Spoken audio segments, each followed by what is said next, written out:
우리가 살아가는 인생에는 정말 많은 어려움과 고난들이 있습니다. 어떤 사람은 이 고난을 잘 이겨서 승리의 궤가를 부르는 분이 있는 반면에 어떤 사람은 이 고난 속에 휘말려 들어가 평생을 허우적거리는 분도 많이 있습니다. 여러분 자신을 한번 잘 생각해 보세요. 나는 고난을 이기는 사람인가 아니면 고난 속에 그저 허우적거리는 사람인가를 말입니다. 우리가 잘 아는 돈키호테라고 하는 작품이 있습니다. 작가는 세르반테스인데 이 사람이 24살에 전쟁에 참여하다가 왼쪽 팔에 불구가 됩니다. 그리고 28살에 전쟁에서 또 포로가 되어서 정말 오랫동안 고생을 합니다. 38살이 되었을 때에 저술가가 되어서 희극을 이렇게 글을 쓰는데 이게 잘 안 되는 거예요. 그러다 보니까 징수원으로 나가게 되는데 징수원으로 나가서 돈의 영수증을 또 잘못 써줘가지고 결국은 나중에 감옥에까지 가는 아픔을 겪게 됩니다. 근데 이 돈키호테라고 하는 작품을 쓴 나이가 몇 살이냐면 58세입니다. 감옥에 가서 옆에 있는 친구들에게 좋은 글을 한번 써서 웃겨주겠다 이런 마음으로 썼는데 놀랍게도 이 글이 불후의 명작이 되었어요. 고난이 도리어 축복이 되었다는 얘기입니다. 저는 얼마 전에 우리 장로님과 함께 대화를 하는데 이런 말씀을 하셨어요. 목사님, 우리나라는 너무 가난하고 자원이 없어서 오늘 잘 살게 됐습니다. 근데 제가 가만히 생각하니까 맞는 얘기 같아요. 우리나라는 자원도 없습니다. 너무 가난했어요. 한 가지 있는 것은 머리 두뇌입니다. 근데 이 머리를 가지고 공부를 열심히 해서 다른 나라가 할 수 없는 세계적인 것들을 열심히 발견하고 그 다음에 또 거기에다가 좋은 것들을 열심히 덧붙여서 세계가 따라올 수 없는 반도체라든가 그 다음에 전화기라든가 그 외에 엄청 많죠. 이런 것들을 수출을 해서 먹고 사는 나라가 되었으니 가난과 그리고 고난이 오히려 우리에게 축복이 됐다. 저는 그렇게 생각을 해요. 여러분, 스위스라고 하는 나라는 산밖에 없어요. 옛날에 하도 먹을 것이 없어가지고 남자가 태어나기를 바라고 남자가 태어나면 돈을 받고 용병으로 다른 나라의 전쟁터에 나가는 거예요. 그러니까 그 받은 돈을 가지고 살아오면 다행이고 죽으면 할 수 없고 그래서 그 가난한 나라를 그렇게 꾸려갔어요. 여러분 지금도 그 로마에 가면 교황청이 있는데 교황청의 그 근위병들 있잖아요. 빨간 모자, 빨간 망토 쓰고 있는 그 친구들이 누구냐면 바로 스위스 사람들이 지금도 하고 있는 거예요. 왜 그러냐? 1527년도에 샤를 5세가 그 로마를 침략을 하는데 189명의 근위병들 중에 147명이 교황 클레멘스 7세를 지키기 위하여 죽습니다. 그래서 그것을 기념하기 위하여 지금 근위병들이 스위스 사람들이 와서 지금도 쓰고 있는 거예요. 근데 이 가난을 극복할 수 있는 길이 뭐냐 생각하다가 한 것이 뭐냐면 간의 수공업으로 시작한 시계 산업 그리고 금융 산업 이런 것들이 세계를 지배하는 그런 민족이 지금은 된 거죠. 그래서 우리나라가 약 3만 불입니다. GDP가. 그러면 스위스는 얼마인 줄 아세요? GDP가 7만 5천 달러예요. 세계에서 두 번째 잘 사는 나라가 스위스예요.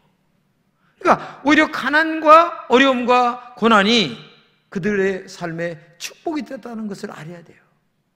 원망하고 불평하고 이것이 아니라 오히려 이것을 기반으로 하여 더 좋은 결과를 만들게 됐다. 이걸 꼭 기억해야 됩니다. 오늘 예수님의 마지막 모습을 우리가 보고 있죠. 예수님이 이제 내일이면 십자가에 매달려 돌아가시게 되는데 오늘 저녁에 마지막으로 기도하러 가는 겁니다. 근데 기도하러 가는데 예수님이 세 가지 얘기합니다. 내가 심히 고민한다. 그리고 마음이 너무 슬프다. 그리고 내가 죽게 되었다. 그러니 우리 한번 아버지께로 기도하러 가자. 이렇게 하시면서 예수님의 제자들을 독려하는 내용이 오늘 본문입니다. 사실 예수님이 이 땅에 오셔서 절망하거나 낙심한 적이 없어요. 왜? 그분은 하나님이시기 때문에. 그러나 오늘 본문에 보게 되면 그 두 가지 모습이 적나라하게 나타나는데, 하나는 뭐냐? 인간 예수님과 하나님이신 예수님이 아주 두 가지가 극명하게 나타나게 됩니다. 근데 오늘 본문에 보게 되면 인간 예수님이 훨씬 더 아주 짙게 나타나는 모습이죠. 인간 예수님이기 때문에 배도 고팠습니다. 눈물도 흘립니다. 그리고 정말 어려운 자들 볼 때에 불쌍한 마음도 있었습니다. 왜? 인간적 예수님이기 때문에. 그러나 반대적으로 보게 되면 전능하신 하나님이시고 그분이 하나님의 아들이셨어요. 근데 최후의 만찬을 마치시고 마지막 십자가를 지기 전에 매우 절망적인 말씀을 지금 하시는 거예요. 왜? 내가 심히 고민한다. 마음이 너무 슬프다. 내가 죽게 되었다. 이렇게 말씀하시는 이 세 가지 문제는 예수님의 모습이지만 오늘 여기 계신 여러분과 저의 똑같은 고민이기도 한 것입니다. 여러분 생각해 보세요. 내가 심히 고민한다. 이 영적인 문제입니다. 그리고 마음이 굉장히 슬픕니다. 더 나아가 죽게 되었다고 하는 이 모습은 예수님이 겪으신 모습이면서 오늘 여기 계신 여러분과 저의 아픔과 고통이라고 하는 사실을 우리가 알아야 됩니다. 사실 여러분과 제가 인생을 살아가는데 끊임없이 찾아오는 문제는 지금 이 세 가지 문제입니다. 예수님이 이런 문제를 먼저 겪으셨습니다. 먼저 겪었다고 하는 말은 우리가 살아가는 삶의 현장에 나타나는 여러 가지 어려운 문제들을 예수님이 너무나 잘 알고 계시다는 거예요. 그렇기 때문에 너희들이 이런 문제를 가지고 정말 하나님 앞에 믿음으로 기도하기만 한다면 내가 너희들의 모든 문제를 해결해 주겠다라고 하는 의미를 우리에게 말씀하고 있는 겁니다.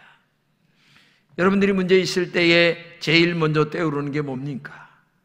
어떤 유력한 돈 많은 자가 떠오릅니까? 그는 신앙이 아닙니다. 정말 신앙이라고 한다면 어려움과 고난이 있을 때에 하나님 앞에 나가 내가 기도해야지 라고 하는 생각이 제일 먼저 떠오르는 것이 정상적인 신앙인의 모습이란 얘기죠. 그렇기 때문에 오늘도 이런 어려운 문제를 해결하는 진짜 방법은 오직 기도라고 하는 사실을 우리가 알아야 되는 거예요. 우리 본문을 같이 한번 읽겠습니다. 베드로와 세베대의 두 아들을 데리고 가실새 고민하고 슬퍼하사 이에 말씀하시되 내 마음이 매우 고민하여 죽게 되었으니 너희는 여기 머물라 나와 함께 깨어 있으라. 이렇게 하시면서 예수님이 먼저 기도하셨다고 하는 사실을 우리가 알아야 됩니다.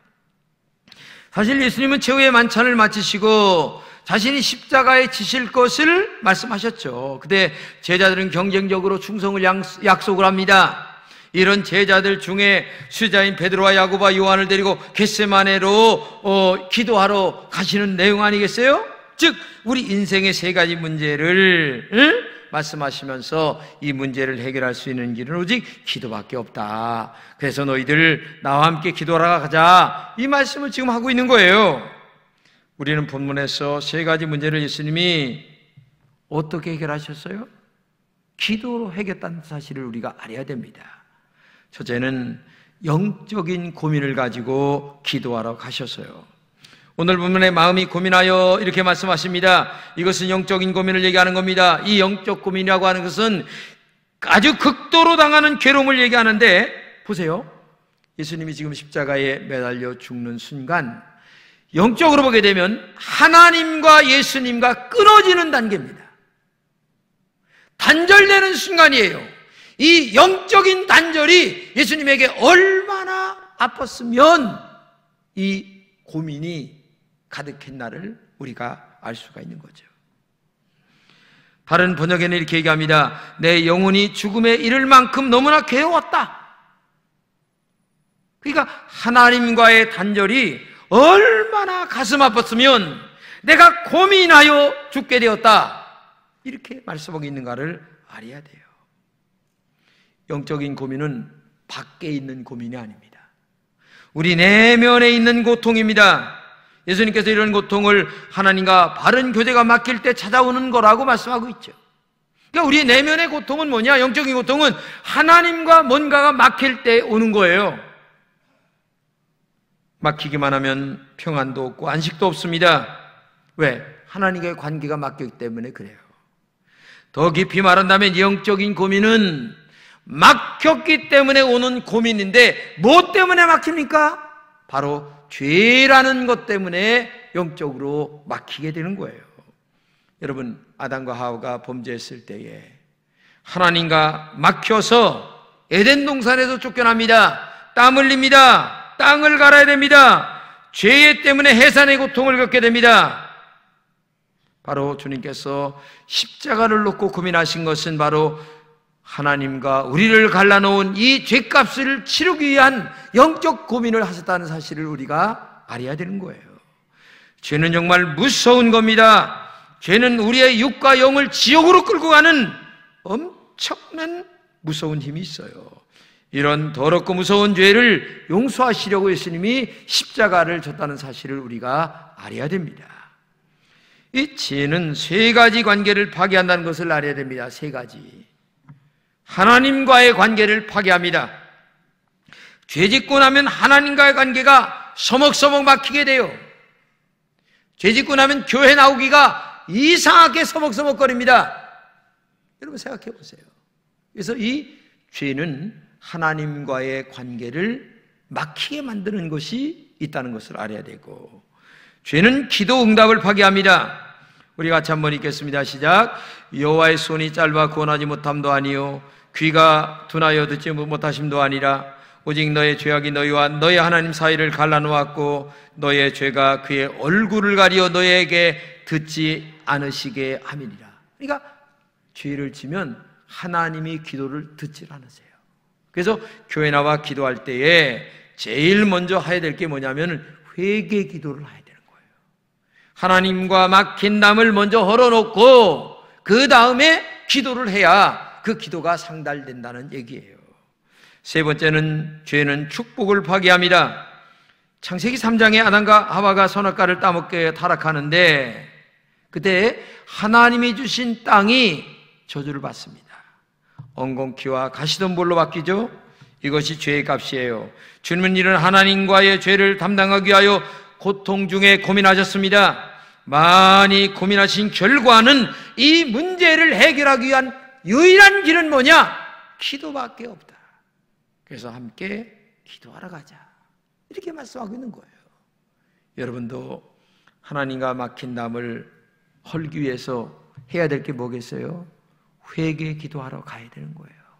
그래야 하나님이 우리의 막힌 담을 허셔서 그 다음에 주님과 교통의 역사가 있으므로 축복의 은혜가 우리에게 오게 될 줄로 믿습니다.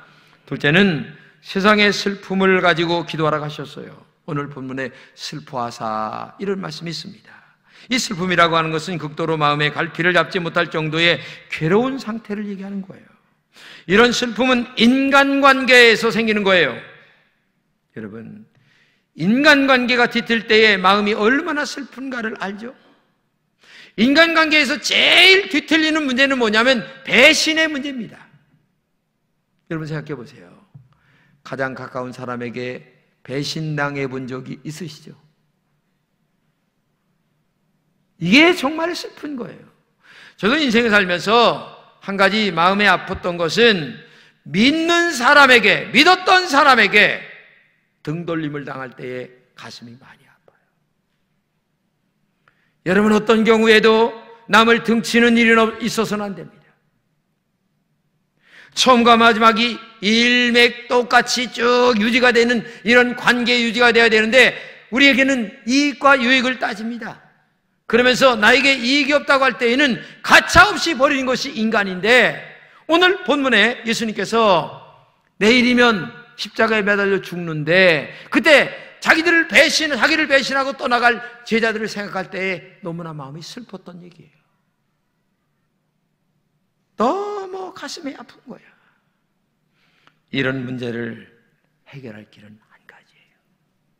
내가 아무리 머리 짜고 아니면은 머리를 100번을 짜고 앉았어도 해결이 되는 게 아니에요. 그 사람보다 내가 더 높은 영적인 수준으로 올라가야만 그 문제가 해결되는 거지, 내가 그 사람보다 영적으로 낮은 상태에서 어떻게 문제가 해결될 수 있겠어요? 만약에 그냥 똑같은 상태에서 해결된다? 왼수 갚는 길밖에 없는 거예요. 이거는. 예? 하나님은 왼수 갚는 걸로 하지 말란 얘기예요. 그래서 너 기도해라. 기도해야만 그 사람보다 네가 영적으로 높은 단계에 올라가지 않느냐. 그때에 주님의 마음이 너에게 생길 것이고, 주님의 마음으로 모든 것들을 포용할 때에 진정한 신앙인의 모습으로 문제가 해결될 수가 있다. 이 얘기를 지금 말씀하고 있는 거예요. 그러므로 먼저 기도하는 여러분 되시기를 주님의 이름으로 축복합니다.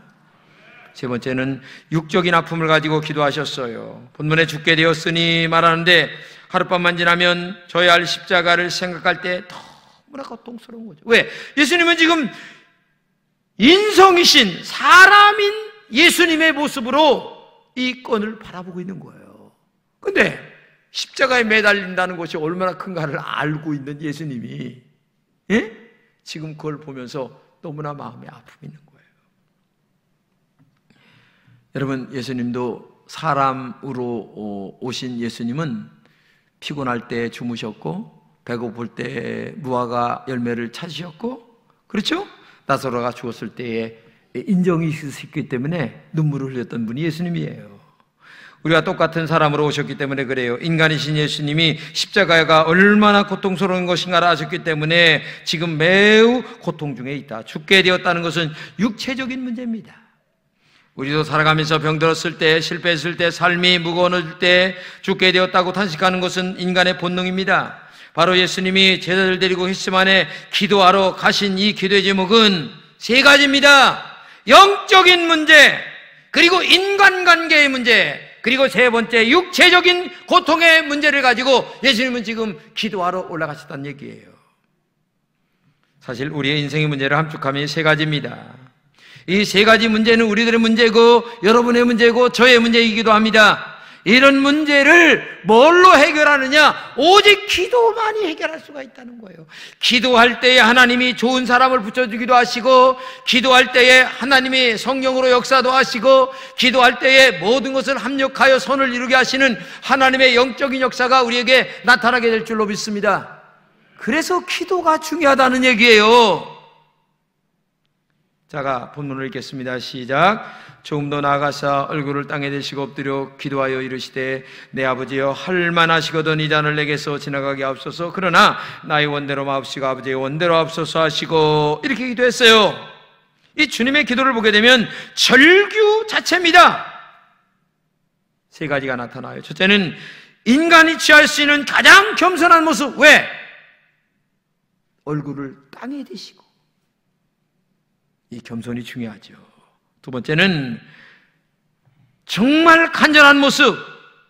간절한 모습은 하나님께 매달려 부르짖는 모습.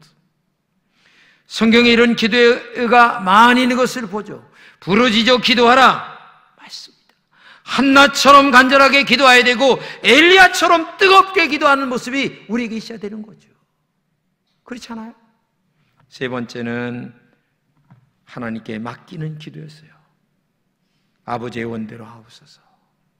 얼마나 중요합니까? 사실 신앙의 수준은 맡기는 단계까지 가야 됩니다. 어린아이가 아빠 엄마가 다 해줄 줄로 알고 맡기는 단계가 그 어린아이의 믿음 아니겠어요? 오늘도 하나님께서 내 인생의 문제를 해결해 주실 것이다 라고 믿으면서 나는 오직 말씀과 기도와 그리고 믿음으로 나의 달려갈 길만을 바르게 걸어가는 신앙이 됐을 때에 그 속에서 하나님의 영광이 우리를 통하여 나타나게 될 줄로 믿습니다.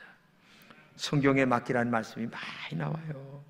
시편 55편에 내 짐을 여호와께 맡기라 이렇게 말씀하십니다. 또 잠언 16장에 너의 행사를 맡기라 이렇게 말씀하십니다. 시편 37편에 내 길을 맡기라 말씀하십니다. 베드로전서 5장 7절에 너의 염려를 다 맡기라. 이 맡기라라고 하는 말은 던져버려라 이런 뜻이에요. 멀리 잊어버리고 던져라. 하나님이 해결해 주실 줄로 믿고 너는 그저 그냥 기도 열심히 하면 된다, 그런 뜻이거든요. 근데 우리는 근심 걱정 아주 머리서부터 발끝까지 무거운 짐을 내가 다 짊어지고, 오늘도 신앙생활을 마치 택시 안에서 택시 타고 머리에다가 짐 이고 가는 사람과 똑같은 신앙생활 하는 거예요. 여러분 그렇게 믿지 않아요? 여러분 가만히 보세요. 내가 하나님 믿는다고 영적인 이 금천 택시를 탔습니다. 말씀의 믿음의 택시를 탔습니다. 그런데 그 안에 지금도 근심 걱정이 너무나 많은 보따리를 내 머리에 이고서 택시 타고 지금 가고 있냐. 이게 우리의 신앙이에요. 택시 탔으면 옆에다 탁 내려놔야지. 근데 우리는 머리에 이고 가는 거예요. 이게 결국은 맡기는 믿음이 없는 거죠. 맡기는 믿음이 없고 던져버리는 믿음이 없고 오직 내가 결국은 신앙생활을 다 하고 있다는 사실을 알 수가 있죠. 그래서 우리는 힘들고 어려울 때마다 맡기고 하나님 앞에 기도하는 여러분 되시기를 바랍니다. 사실 수년 전까지만 해도 한국교회는 정말 뜨겁게 기도했습니다. 밤을 새며 기도했어요. 그런데 안타깝게도 지금 요즘 교인들은 간절함이 없습니다. 부르짖음이 없어요. 공중곳에 잡은 악한 사탄의 권세 아래 짓눌려 있다는 얘기입니다. 오늘 한국교회 열정을 잃어버렸습니다. 회개를 잃어버렸습니다. 모든 것이 기도의 부르짖음을 있어야 되는데 기도할 때 부르짖음이 없어요. 한마디로 말하면 신앙의 핵심인 기도를 잃어버린 것 성도가 되었다는 얘기입니다. 무기력하게 현실주의에 안주하는 성도들이 되었어요. 많은 성도들이 능력 있는 삶과 거리가 먼 신앙생활을 합니다. 내가 그냥 종교인의 모습을 하고 있는 거예요. 대부분의 성도들은 하나님의 임재를 경험하지 못합니다. 날마다 무엇인가에 쫓기는 삶을 살아가고 있어요. 살아있는 곳에는 소리가 요란합니다. 공동묘지 가보세요. 하루 종일 있어도 조용합니다. 그러나 시장 바닥에 가보세요. 왁작지껄 떠드는 거. 왜? 살아있는 사람들이 있기 때문에. 만약에 여러분들이 영적으로 살아있다면 기도가 살아나야 될 줄로 믿습니다. 만약에 영적으로 살아있다면 오고 가는 교통이 충만해야 되는 거예요. 성령의 충만한 은혜가 임하고 영적인 능력이 은혜 안에 있어서 할 수 있거든요. 무슨 말이냐, 믿는 자에게 능치 못할 일이 없다고 하는 자신감과 용기와 희망과 도전정신을 가지고 기도로 말미암아 이 어려운 문제들을 이겨나가는 그런 영적 자세가 우리에게 있어야 되는데, 기도합시다 하면은 내가 장로니까 집사니까 권사니까 할 수 없이 목사님 체면이라도 지켜주셔야지. 나 체면 안 지켜도 괜찮아요. 여러분 자신을 위해서 기도하러 나오시기 바랍니다. 이게 중요한 거예요. 지금은 기도밖에 없어요. 기도할 때입니다. 마귀는 조용한 것을 두려워하지 않아요. 살아계신 성령의 역사를 두려워합니다. 그렇기 때문에 시끄러워야 됩니다. 어떤 소리가? 기도 소리가 시끄러워야 됩니다. 교회는 왁작지껄어야 되는 거예요. 부탁합니다. 뜨겁게 기도하는 여러분 되시기를 바랍니다. 기도만이 살 길인 줄로 믿습니다. 기도만이 하나님의 능력을 체험하는 지름길이에요. 지금은 기도할 때입니다. 기도함으로 말미암아 성령을 체험하고 기도함으로 말미암아 하나님을 경험한다면 아마 여러분들은 이렇게 가만히 있질 않아요. 그러므로 오늘도 기도로 무장하고 다시 한번 승리하는 여러분 되시기를 주님의 이름으로 축복합니다.